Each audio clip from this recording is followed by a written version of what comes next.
Chapter 3. Panic surges, but I force it down, channeling it instead into the grate.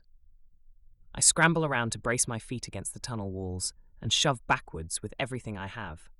For a terrible moment, nothing happens.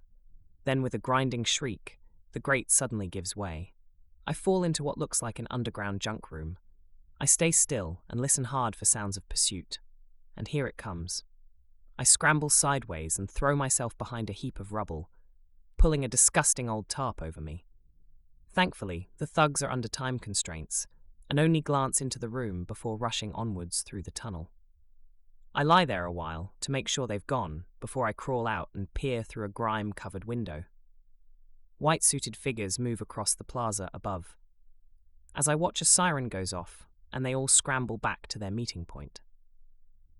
When they've all gone to report in, I check the map I'd copied from an old A to Z. I've been pushed off course, but I'm still in the right district. I've been all over it apart from this small corner. Eden must be close. I'm crossing a debris-strewn courtyard when I see Marcus, one of Noah's former colleagues from before the pandemic started. He'd visited our home once for a festive gathering in those last normal days. He's being marched toward a containment van, hands secured behind him. 2 enforcement officers flank him, and even from this distance, I can see the bruising on his face. He's been beaten. I duck behind a rusted cargo container and try to think. If they have Marcus, they might know about Noah, about me. But why is he here in this district? Marcus stumbles, and one of the officers roughly yanks him upright. His glasses are broken. It looks as if only one side still has a lens in it. Every instinct screams at me to help him. He might know where Eden is. At the very least, I could create a distraction, give him a chance to run. I reach for a chunk of concrete, weighing it in my hand. Then I remember Noah's parting words to me. Promise me you'll be careful. No heroics. Eden needs you more than anyone else does right now. Marcus is being loaded into the van. For one electric moment across the courtyard, our eyes meet. Recognition flashes in his gaze, then deliberate blankness. He gives the slightest shake of his head before being shoved inside. The message is clear. Don't reveal yourself. Don't try to help. Carefully, I replace the concrete as the van doors slam shut. I have to clench my hands hard. This is another person I've failed to save. But if I'm captured, all hope is lost. For Eden, for Noah, for everyone depending on us. I retreat back into the shadows, Marcus's beaten face burnt into my memory. One more debt I'll have to repay when this is over. The underpass houses a dozen people, huddled around a meager heat source that stinks. God knows what they're burning. They eye me with suspicion as I approach, but the small bag of coffee granules I offer, real coffee, not chicory, buys me entry to their circle. Looking for someone, I murmur, accepting a cup of something hot that tastes like nothing I ever wanted to taste. A young lad goes by Eden. Silence falls. A black-toothed man spits into the darkness. Nobody uses real names down here, grandmother. I heard he helps people, I persist. Heals them. A woman with a livid scar up one cheek laughs bitterly. Lots of promises in the dark, not many deliveries. I have no idea what she means. I'm not about to question it. An older man at the edge of the circle catches my eye, tapping his cup in a way I find significant. When the others drift away, I move closer to him. You know something, I think, I say quietly. Perhaps. His voice is educated, out of place with his ragged appearance. But knowledge is dangerous these days. I pull out another bargaining chip, a small solar battery charger, worth a lot these days. So is ignorance. He studies it, then me. There was someone, not called Eden though. The angel, some called him, or is it her, appeared when people were sick, vanished when they got better. Where can I find him? He pockets the charger. Last seen near the old hospital. People still go there, even though it's long shut. The east side, where the quarantine fences used to be. But that was weeks ago. He leans closer. They're hunting her too. Cleansing teams have come through twice now, looking for someone who matches her description. I wonder if Eden is swapping genders so he can move about more easily. I thank him and prepare to leave. As I reach the tunnel entrance, he calls after me. If you find her, he hesitates. My grandson has a terrible cough, headaches, nausea, 3 days now. I nod, understanding the request he can't fully verbalize. If I find her, I'll try to send help. This is another promise I'm not sure I can keep, but I make it anyway. The old bell tower, he says. We'll be there after they sweep us out of here again. The old hospital has been gutted, picked clean by scavengers years ago. I approach cautiously, checking for surveillance drones before entering through a collapsed section of wall. It feels wrong here. Too exposed, too obvious. Still, I search each floor methodically, finding nothing but dust and debris. On the top floor, in what was once a children's ward, I find crude drawings on the wall, recent ones. A figure with outstretched hands, surrounded by smaller figures. The angel? Is this a representation of Eden? A sound from behind me has me whirling around, heart pounding. I had let my guard down for a moment, but it's just a young boy, maybe 12, watching me warily. You looking for her too? He asks. I nod cautiously. Do you know where she is? She left. His eyes looked as if they'd seen too much for such a young face. When the drones started coming, said it wasn't safe anymore. Did she say where she was going? He shrugged, backed off, turned and ran. That was a no then. I'm out another night. Trying to sleep in an old boathouse by the river, but troubled by my lack of success and that I can't let anyone at the house know. I don't want them to worry, but I can't go home yet either. Not without Eden. In the pre-dawn light, I stare at the map again, a sudden realization hitting me like a punch. The old city centre car park off Theatre Lane. I'd completely missed it. The woman at the concrete space behind the clinic had specifically directed me there, and somehow, in all the chaos of checkpoints and cleansing teams, I'd lost track of that vital lead. Damn it! I'd been searching aimlessly while Eden might have been within reach the whole time. I force myself up, muscles protesting after the night spent on cold concrete. The boathouse had provided shelter, but little comfort. Every joint aches as I check all my pockets and then carefully inspect my surroundings before venturing out. Theatre Lane isn't far at a normal pace. It'll be longer because I force myself to maintain my elderly shuffle. The sky lightens as I pick my way, being as unobtrusive as possible, avoiding anything that looks remotely like human interaction. At an intersection, I pause to assess my options. The direct route would take me past an enforcement station. Too risky. Instead, I duck into a narrow alleyway that runs parallel to the main street, keeping to the shadows. My foot catches on something, a bundle of rags that groans. I freeze, then crouch beside what I now see as a person. I'm sorry, I whisper. I didn't see you. The bundle shifts, revealing a pinched face. Got anything? I hesitate, then pull out one of my precious protein bars, breaking off a third and offering it. I wish I had more. Skeletal fingers snatch it. They're at the car park, looking for someone. Been there since yesterday. Who? Who's looking? Everybody. The ones in white, the ones in black. Said she's there somewhere. The healer. Eden. It has to be. Thank you, I breathe. I left the rest of the bar beside them before hurrying on. I reach the perimeter of the car park as the sun breaks fully over the horizon. The multi-story concrete structure remains mostly intact, unlike many surrounding buildings. I circle it, noting 2 enforcement vehicles parked near the main entrance. Officers stand guard, scanning IDs of anyone approaching the area. This doesn't look random. They're looking for someone specific. There must be another way in. The rear of the car park backs onto what was once an upscale department store. Its loading dock might provide access. I make my way there. A service door stands ajar, its lock long broken. I slip inside, finding myself in a cavernous stockroom, dark and silent. I navigate through the abandoned store, following signs to the car park connection. The passageway is pitch black, forcing me to use my torch briefly, its beam revealing graffiti-covered walls and scattered debris. Finally, I emerge onto the second level of the car park. I pause, listening. Distant voices echo from below. Enforcement officers coordinating their search. Sounds as if they haven't reached this level yet.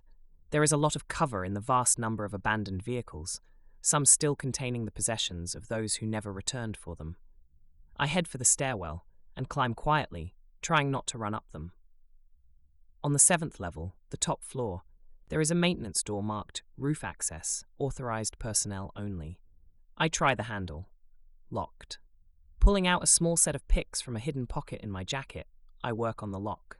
These skills never fade, though my fingers aren't as nimble as I'd like, but I'm cold. Even so, it's not long before the lock gives up with a soft click. I slip through the door, closing it quietly behind me. A narrow staircase leads upward, ending at another door. This one stands slightly open, a sliver of daylight visible around its edge. I climb up and push it open.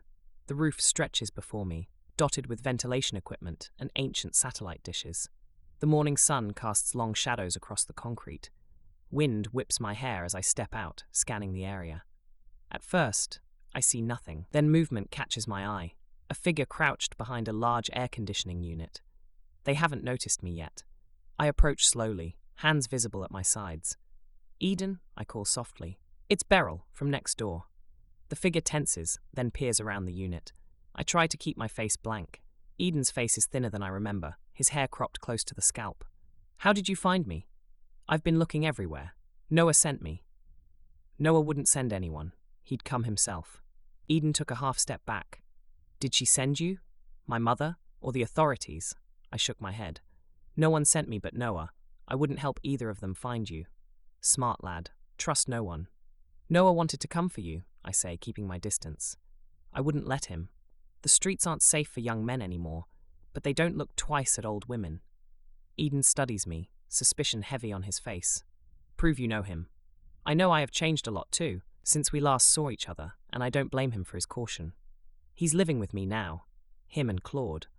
They're finishing a tunnel that comes out in the brambles across from my back garden, so you can come home without your mother seeing." Eden's eyes widen slightly, but the wariness remains. "What was the name of our cat? The one from when we were kids?" "Pickle. Green eyes, white paws. Used to sleep on the bird table." Slowly, he stands up, revealing a backpack that almost overwhelms the slightness of the body within several layers of dark clothing. "Why now?" "Because it's time to come home. Just at the right time too, by the looks of it, given they seem to be looking specifically for you down there, Eden. We need to move." Eden glances toward the stairwell. "There's people I need to help first. Stubborn. Just like Noah. We can help them better if we're safe. I have some sprays if they would help. But we do need to move." Eden stares at me. "You have the nasal spray, the one that blocks VF?"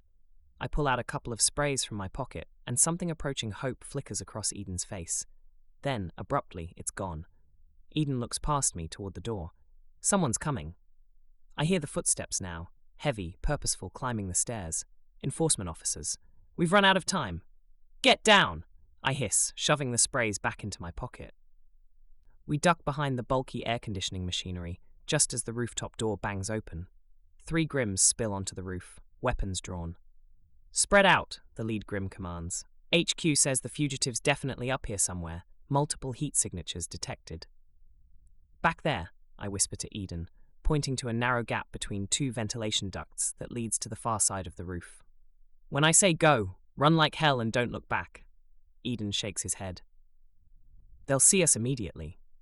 "They might, but we can distract them enough to get away." I reach into my pocket and pull out a small metallic object, a modified emergency beacon that Tim always insisted I carry when out and about. One click of the button, and it would emit a piercing alarm and flash with blinding intensity. Eden looks alarmed. "It's a diversion," I say. I press the beacon into his hand. "When they're focused on me, trigger this, throw it as far as you can in the opposite direction. Then run like the wind. Get to the boathouse. I'll meet you there." "I'm not leaving you." "Yes, you are. Right now. Or we really are up Crap Creek." I don't wait for agreement. Instead, I slip away from our hiding place, hunched over, moving to a position where I'll be visible once I stand. My joints protest, this time for real, but adrenaline drowns the pain. I take a deep breath, straighten, and step into view. "Gentlemen," I call out in my best confusion-addled voice. "Have you seen my grandson? He was supposed to meet me up here." The Grims whirl towards me, weapons raised. "Hands up, don't move," the leader barks. I raise my hands slowly, letting them tremble visibly. "Oh my, are you police officers? Thank goodness. I've been so worried." "Silence." He approaches cautiously. "Identification now." I fumble in my pockets as if confused. "Don't worry, I have it here. Somewhere. Oh dear, it is here, honest. Ma'am, this is a restricted area during an active operation." Another officer circles to my right, cutting off any escape route. "But my grandson said to meet him here. He has my medicine, you see." A deafening wail suddenly cuts through the air from the far side of the roof, followed by blinding flashes. The officers instinctively turn towards the noise, raising arms to shield their eyes from the strobing light. That's my cue. I drop the confused old lady act and bolt for the stairwell. An officer shouts, but I'm already through the door, slamming it behind me. I imagine Eden racing across the roof in the opposite direction. He'd better be. I run down the stairs. Above me, the door crashes open, and I know they're in pursuit. I reach the next floor down and sprint across to the main stairwell, heart slamming into my ribs. Now I hear voices from below. More officers coming up. I'm trapped between them. I need somewhere to disappear until they give up on finding me. A rusted service cart is parked against the wall, beneath a run of exposed ceiling pipes. I sprint the last few steps, jump onto the cart, and grab the lowest pipe. My boots scrape brick as I run my feet up the wall, forcing my body level. I haul myself higher until I can lie flat across the pipes, pressed hard against the ceiling. My arms shake with the strain. I lock my jaw, slow my breathing, and stay absolutely still. People don't tend to look up. I needed that to remain true now. Footsteps thunder past. "She's just a diversion," someone shouts. "The target is heading for the east edge." Hallelujah. Sounds as if Eden is making his escape successfully. I just need to capture myself for a little longer. When the car park falls silent, I lower myself down. Not nearly so limber now I'm not driven by utter panic, and move carefully toward an emergency exit I'd noted earlier. I push through to an exterior fire escape. The metal stairs wobble alarmingly beneath my weight, but I descend as quickly as I dare. From this vantage point, I can see the commotion on the ground. Officers racing around trying to look useful, a helicopter circling overhead. I don't see anyone in the direction of the boathouse. Hopefully, that means Eden has got away unnoticed. I reach the bottom of the fire escape and drop the last few feet to the ground, landing hard. Pain shoots through my ankle, but there's no time to assess the damage. I limp toward the nearest alley, keeping to the shadows. "Stop right there." The voice comes from behind me, cold and harsh. Slowly I turn to face him. A lone officer stands 10 meters away, weapon aimed squarely at my chest. "Hands where I can see them," he orders. I raise them slowly. I can't outrun him. Can't fight him, but I might be able to talk my way out one more time. "Officer," I begin in a quivery voice. "I got so frightened when all the shouting started. I just wanted to get home." "Save it." He steps closer, reaching for his restraints. "We have your image from the roof cameras. You're with the fugitive." My heart sinks. So much for playing confused. As he approaches, I hear his comm unit crackling with updates. They're still searching for Eden, although it doesn't sound as if they know where to look. So that's good. The officer's hand closes around my wrist. I don't resist, as he secures one restraint. A crash suddenly echoes from somewhere nearby. The officer's head whips around, momentarily distracted. In that split second, I see Claude dart across the alley entrance behind him. "Claude. Here." But how? The officer turns back to secure my other wrist, but before he can, a blur of motion slams into him from behind. Claude tackles him to the ground, and they grapple fiercely in the dirt. "Run!" Claude shouts, his face contorted with effort as he pins the officer. I hesitate only a moment before obeying, sprinting toward where Claude had appeared, ignoring the pain in my ankle. Behind me, I hear the sounds of struggle fade.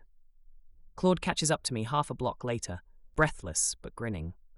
"Noah figured you might need backup." "Eden," I gasp between breaths. "Made it to the boathouse. Noah's with him now. They didn't need me there." Relief floods through me, so powerful I nearly stumble. "How did you find me?"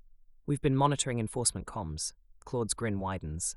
"When we heard about a crazy old woman creating diversions on a rooftop, we knew it had to be you." I grinned at him. "Crazy old woman. Okay, that's okay. In this instance, we need to get back before they regroup." Claude nods, pointing toward a side street. "This way. I've got a route mapped out." As we slip through the shadows together, the sounds of the search fading behind us, I feel a spark of hope. Eden is safe. We're going home. The boathouse smelled of damp wood and stagnant water. In the dim light from Claude's tiny solar lamp, we huddled together, our voices barely above whispers. Noah couldn't stop touching Eden's shoulder, as if afraid his sibling might disappear again if he broke contact. "So you've been doing what exactly?" Noah asked, leaning forward. Healing people? Eden shrugged, the movement causing his oversized jacket to slip off one shoulder. Just helping where I can. I was able to grow some useful herbs in one place, but soon had to up sticks and move. I'd like to be able to grow some medicinal stuff at yours if I can. I smiled at him. Of course he could. He continued. I found a nasal spray that works on most VF strains, although supply of it is a bit hit and miss. Tweaked it a bit when I was able to use a kitchen. Was he talking about my nasal spray? Tweaked it a bit? I added eucalyptus when I could get it. Better penetration through the sinuses. Eucalyptus? I would be looking into that forthwith. Claude laughed. Oh, you two are definitely related, he said, nudging Noah. Both smartasses who think they know everything. I watched Eden study Claude. The two hadn't met before, Noah having partnered with Claude during Eden's absence. Yet they seemed to click immediately, especially when Eden, digging through his backpack for something, hauled out a comic that everyone recognized. It was one of Claude's. He blushed and said nothing, so Noah insisted on pointing out to his sibling that his partner was the genius behind it. Your comics got me through some rough nights, Eden said. The ones about the resistance fighters. I found a whole stack in an abandoned community center. No way, you read those? Claude's face lit up. Noah hates those ones. Says they're too preachy. They are preachy, Noah protested.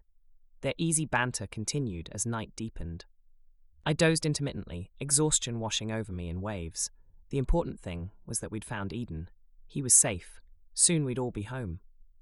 We should move before dawn, I said, checking my watch at around 3 a.m. Less activity then. We can follow the riverbank most of the way, then cut through the allotments to the tunnel entrance. Noah nodded. The tunnel's solid now. I reinforced it after the Fox incident. Once we're back, Claude added, we can work out how to help the people Eden's been looking after somehow. Tim will help. He's good at logistical stuff. Eden's head snapped up. Who's Tim?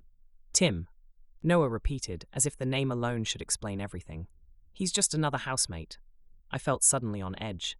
Yes, Tim, he lives with us, although he's away at the moment. Eden's face darkened. Then I'm not coming. What? Noah stared at his sibling. Eden, what are you talking about? You don't even know Tim. I know enough. Eden stood up suddenly, grabbing his backpack. I know he's a man. I'm a man, Claude said, bewildered. And I'm a man, Noah said gently, placing his hand on Eden's arm. But Eden shook it off. I know you two. I don't know him. Eden, Tim's one of us. He's been with us for ages. He's on our side. There are no sides with people like him. With men. Eden's hands were shaking now. They smile while they're logging your violations. Do you know what they do to people they tag as impure? I reached for Eden's arm, but he jerked away. I've seen it, he continued, voice cracking. I've treated people after enforcement finished with them. People like me. He stared at me, his eyes filled with accusation. And you're living with one of them. Noah tried to intervene. You've got it wrong. I know what I've seen, Eden shouted, backing away from us. I've survived this long by trusting my instincts, and they're telling me this Tim can't be trusted. Eden, please, just wait. I'm not going anywhere near that house while he's part of it. I thought I could trust you, Beryl. I really did. The pain in his voice nearly killed me on the spot. I should have known getting Eden back in our lives couldn't be this easy. A sensitive child can't live in this world on their own without it doing untold damage. I would have to ask Tim to leave. The thought of it nearly made me wail and tear my hair out. But I didn't let myself.